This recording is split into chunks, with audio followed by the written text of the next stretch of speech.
About time for a video on the Patrol. People are asking, how's it going? People say, how's the Patrol going? How's it going? Well, mate, I've got to tell you, this thing not so good. At the moment it's on keeps restarting, but I'll tell you what, as far as the engine goes, absolutely awesome. And how does it tow compared to the V6? I'll try and cover that in this quick video as well. The power is obviously awesome and it's not bad on the torque as well. And I suppose that's what I'll make this video mainly about, the comparison, because most people that have been watching my videos know that I purchased a 120 V6 thinking maybe it'll be a better towing option than the diesel.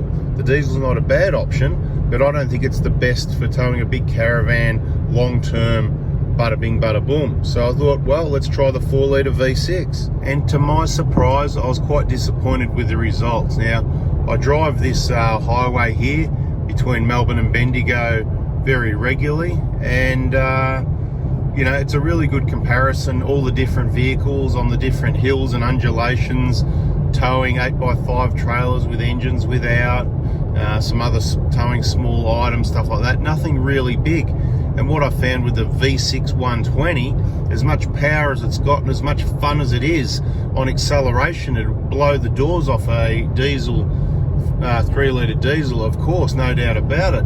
But it seemed really low on torque, because you'd come to the slight hills and undulations, and even without towing, you know, you'd lose a bit of speed and then it gets into it. So to put it simple, it has not got the torque. The torque's quite low. I'm not going to quote numbers or anything at the moment. I'm not worried about that. But just seat of the pants, right foot, torque is not there. Add a little bit of towing, put a jet ski on the back of the car, and you come to these sort of slight undulations. And at the end of the day, it's just all revs, all power. So it's certainly got the power, and it hasn't got the torque. So it can maintain the speed using the power. Power uses fuel. Torque saves fuel, all right? Let me try and explain it to you that way. The torque saves fuel, the power uses fuel. So then I sort of went, okay, well, we brought this, we've done a lot of work on it, we've set it up for towing, and it's not really the best tow vehicle. And some people that own them are going to go, oh, I've got one that tows fine, and hey, I'm sure it does tow fine, but this is why petrol engines often use twice as much fuel when you hook up something that's a similar weight to the vehicle itself, or even a bit less. You'll just use double the fuel. It's the power thing. Torque, and that generally comes from a diesel or an engine with a turbo or a couple of turbos. You get a lot more torque, and bada bing, there you go. You're going to save on fuel when you've got the torque. That's just how it works. Like this torque here now, it just keeps resetting again and again and again. It just keeps resetting. There is a software update for it that I haven't done yet, so hopefully that sorts that out. And this, you can see, it's a new thing. This unit keeps resetting. At the moment I've got no sound on the radio, it doesn't work, so it's nice and quiet in here to do a video. You can see 17,000 Ks on the clock, nearly 18,000 in this year so far, and plenty of Ks on the other vehicles as well. I am a driver, might be a vehicle technician, might be sharing info, save you some money, but I am a driver and I use the vehicles. So I said, what are we going to do with this V6 petrol? Well, I like the vehicle, I like the acceleration. I think it's a good little run around. It's stock standard at the moment. So I'm not going to be selling it. We're going to do even more work on it, BFE soon, radiator replacement, a few other things. We're going to get a dual battery into it so that we can actually take it out and use it for some touring and have even more comparison for people that want to know. Because it looked seemingly too late. They did stop making 120s a while ago, so you can't buy these vehicles unless you pick up one second hand. So I'm just going to share a bit of info so people can make a decision if that's something they want to do. It certainly didn't work out for me. I'm going to put a Dobertson's kit in it, give it a little bit more lift. I've got the low and firm suspension, which is great for towing. It's a really low, firm, slightly raised 20 to 30 mil. So I'll have that kit either into another vehicle or maybe for sale. So just stay tuned if you're interested in something like that. But look, then we jumped in, then I went, okay, well, what do we get for towing? And of course, the 300s weren't available at the time. They're very expensive, and they've got a list of problems as well. Talking to the technicians at the dealerships who take care of all that under warranty, injectors, turbos, DPFs, and when they see my Patrol parked in the Toyota car park, they smile and they say, wise man. So, and they agree that, you know, made in Japan quality, the petrol engine without all the EGR, DPFs, AdBlue, bloody diesel injectors, turbos and all that stuff. Bloody smart decision. And in doing all the research, and I continue to do so, it seems this vehicle towing, which I haven't towed anything heavy yet, but this vehicle towing should use an exorbitant amount of fuel, similar to what the 200 series and 300 series do anyway. I would think the 300 series would be the most efficient, but I don't think there's much in it between the 200 and the Patrol when you're towing sort of 2 to 3 tons. So my experience driving, I can give you a lot of information on this, because as you can see, there's the data right there, and that's what I do. I use the vehicle and drive the vehicle, and we collect the data and use the experiences to help other people. And what I've found so far is, even though this is a petrol engine and it's got a lot less torque on the numbers compared to the diesel engines like the 300 series twin turbo V6 diesel, it's got a lot less torque on the numbers.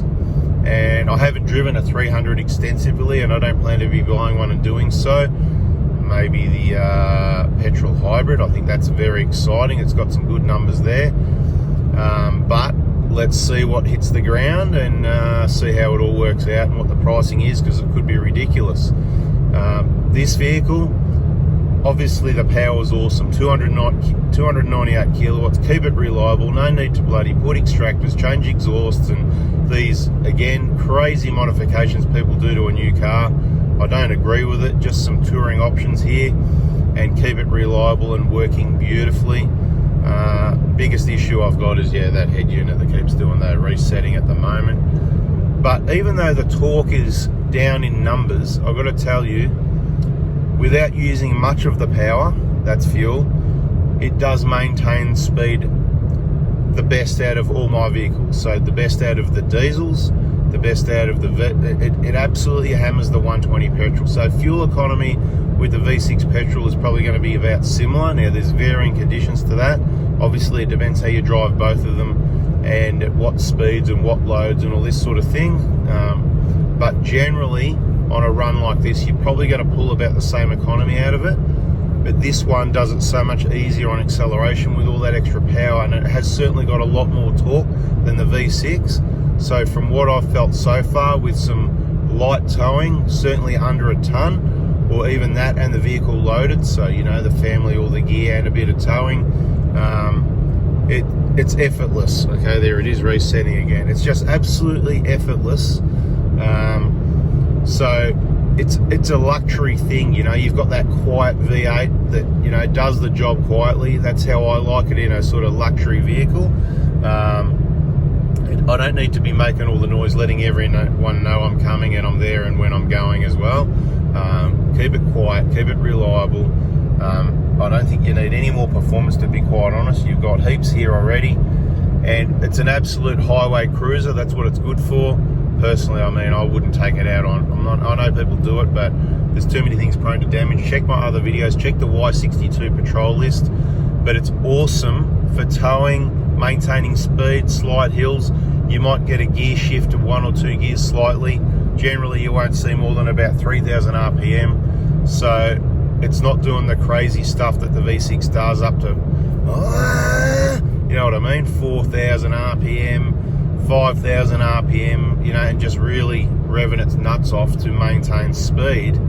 Being stock standard, when you just stock standard, or even just add a jet ski that, you know, on a trailer is probably half a ton, very light load, and a lot of extra fuel getting burnt. So a bit of waffle with that, but it's effortless, right? You come to the hills, the transmission, I like it. It's very smooth. It locks well. You can see the trans temps, they sit really good. Coolant temp 85. It's very similar to the Proto diesels. It might idle around 83, sits around 85, more or less. Draw a circle around that. If you give it to it, it's going to hit 90 pretty easy. And the trans temp generally sits around mid 80s. We're on 81, 82 for those two temps at the moment, but generally works pretty well. So yeah, towing awesome. No need to add any extra transmission coolers. Just drive it right, listen to my videos, learn how things operate, and avoid the situations to keep it cool, keep it reliable. Acceleration power, it's going to blow the doors off your 200 series and all that sort of thing. So if you're into getting past those people that do 85 but you want to overtake and they speed up to 110 on the overtaking lane, this is the vehicle for you. Before they can speed up to 110, you'll be past them. So it's an absolute gun as far as that goes. And like I said, the torque, so right now this is a perfect one, Girvins Hill, right? So let's just have a look. This is a no load. The V6 would already be back 1 gear. If you put the Jetsea on the back of this, probably wouldn't make any difference. If you loaded it up, wouldn't make any difference. If you did that to the V6, you'd be seeing 5,000 RPM. This is quite a big, long hill. All right, it's called Girvins Hill. You can look it up if you know the area, you'll know what I mean. So we're seeing a little bit over 2,000 RPM there, and Transtemp 2's moving up towards 84, but it's still very cool. There's no crazy hostile, I call it hostility. You get a lot of hostility from the V6s, a lot of hostility. All the makes and models set the cruise control. There it is, resetting again. Just want to show you that it's a real thing. It's been working fine until recent times. At recent times an update came out. Maybe it's trying to force me to do the update because I've been naughty and I haven't connected the car to the Wi-Fi to update the software. So anyway, there's some info for you. As far as I'm concerned so far, really good for towing. I'm yet to get a big caravan or boat or something hooked up to see how it goes, but that's something that could happen in the near future. Let's see what happens. Thanks for listening. I hope it helps you make the right decisions with vehicle purchases and what you're going to keep, what you're going to get rid of, and that's what it's all about. Doesn't bother me, petrol, diesel, selling you injectors or not. Certainly last of the best 1KDs, that's what I've got 3 of and I'm keeping. And of course I've got the right maintenance program for those if you like me, and you trust those more than anything else for travelling the Australian outback or out on the tracks. So like I always say, subscribe, turn the bell on, hit the like button, put something in the comments, and we'll keep cruising down the road and share some more info with you on the next video. Catch you then.